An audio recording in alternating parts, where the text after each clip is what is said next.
सही देबू तू धोखा कबो सोचल न रही।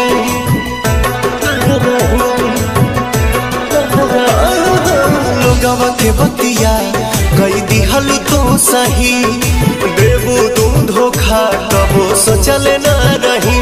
पके दूसरा के भोले भुला जाइबू हो, पके दूसरा के भोले भुला जाइबू हो। आँख से आँख अपना मिला पाइबू हो, आँख से आँख अपना मिला पाइबू हो।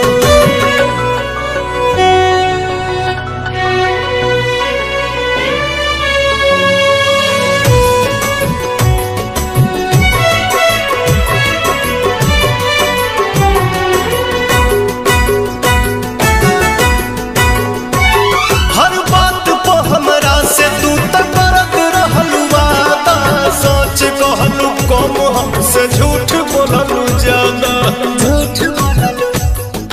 झूठ बोललू हर बात को हमरा से तू तो करत रहलू वादा। सच कहलू कम हमसे झूठ बोललू ज्यादा। चोट मरले बारू तू कब खा जाइबू हो, चोट मरले बारू तू कब खा जाइबू हो। आँख से आँख अपना मिला पाइबू हो, आँख से आँख अपना मिला पाइबू हो।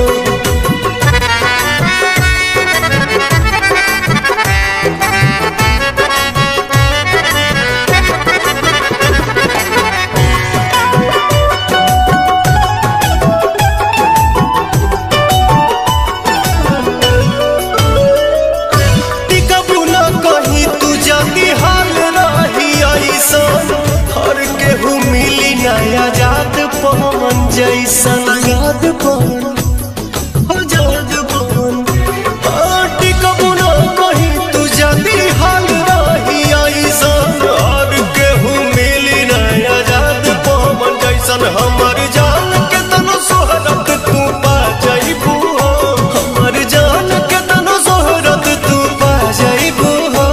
आँख से आँख अपना मिला पाइबू हो, आँख से आँख अपना मिला पाइबू हो।